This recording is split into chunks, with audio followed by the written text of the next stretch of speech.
नमस्कार मित्रांनो, टेक्निकल ज्ञान आणि नवीन अपडेट या चॅनलवरती तुमचे स्वागत आहे। मित्रांनो, आज आपण आपल्या आजच्या या व्हिडिओमध्ये बघणार आहोत की पितृपक्षात दर आला खाली, सोने आणि चांदीत इतकी स्वस्ताई, मौल्यवान धातूच्या खरेदीला योग्य मुहूर्त कोणाचा, काय असणार, चला तर जाणून घेऊया आपल्या आजच्या या व्हिडिओच्या माध्यमातून। मित्रांनो, पितृपक्षात आजही अनेक काम वज्य मानण्यात येतात। या काळात आपल्या पूर्वजांचे स्मरण करण्यात येते। काही जण या काळात मोठ्या उलाढाली टाळतात, पण पितृपक्षातील या तिथीला सोने आणि चांदी खरेदी शुभ मानले जाते। तर तुम्हाला माहिती आहे का मित्रांनो, पितृपक्ष लागता सोने आणि चांदीचा भाव धपकन आढळला। गेल्या 2 दिवसात मौल्यवान धातूची किमती मोठी घसरण झाली होती। गेल्या आठवड्यात दोन्ही धातूची मोठी मुसळी मारली होती। सोने 900 रुपयांनी तर चांदी 8600 रुपयांनी मागले होते। पण या आठवड्यात सोमवार वगळता इतर 2 दिवस मौल्यवान धातूत घसरण झाली। आज सकाळच्या सत्रात सुद्धा घसरण संकेत मिळत आहे।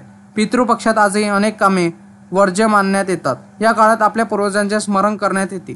काही जण या काळात मोठ्या उलाढाली टाळतात, पण पितृपक्षातील या तिथीला सोने आणि चांदी खरेदी शुभ मानले जाते। आता काय आहे सोन्या चांदीच्या किमती, चला तर बघूया। मित्रांनो, आज Indian Boolean and jewellers association नुसार IBJ म्हणते की 24 कॅरेट सोने 74,093 रुपये, तर 23 कॅरेट सोने 73,796 रुपये, तर 22 कॅरेट सोने 67,869 रुपयावर घसरले, तर 18 कॅरेट आता 55,570 रुपये, तर 14 कॅरेट सोने 43,344 रुपये प्रति 10 ग्रॅमवर आहे, तर 1 किलो चांदीचा भाव 88,917 रुपये इतका झाला।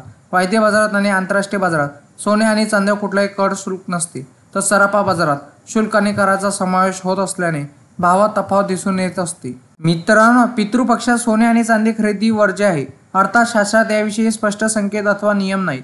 पूर्वजांची पितरांचे स्मरण होत असल्याने या काळात मोठी खरेदी टाळणे योग्य असे मानण्यात येते। पण पितृपक्षात अशी एक तिथी आहे ज्यावेळी सोने आणि चांदी खरेदी शुभ मानण्यात येते। पितृपक्षाच्या अष्टमी तिथीला मौल्यवान धातूची खरेदी शुभ मानण्यात येत असल्याचे सांगण्यात येते। अर्थात शास्त्रात याविषयी काय नियम आहे हे समजावून घेऊनच ग्राहकांनी खरेदी करावी। मित्रांनो, तुम्हाला असेच नवनवीन व्हिडिओ बघण्यासाठी तुम्ही आपल्या चॅनलला लाईक, शेअर अँड सबस्क्राईब करून ठेवा, जेणेकरून तुम्हाला असेच नवनवीन व्हिडिओ बघण्यासाठी आपल्या चॅनलवर तुम्हाला मिळेल। धन्यवाद।